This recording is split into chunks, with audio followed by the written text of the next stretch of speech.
uzimanganya ibicumuro byawo byose.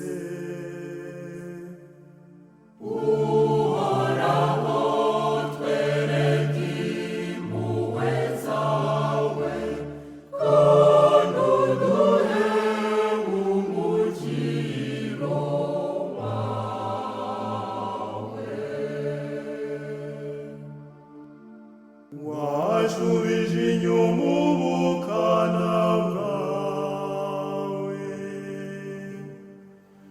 uzibukirira igikatu cy'uburakari bwawe.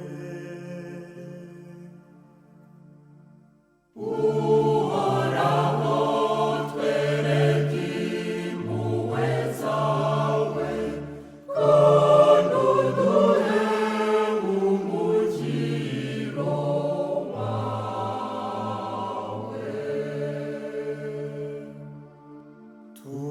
Tuzawuremana dukesha agakiza,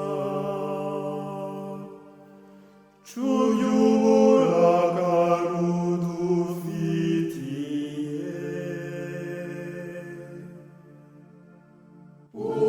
Uhoraho, twereke impuhwe zawe, kandi uduhe umukiro wawe.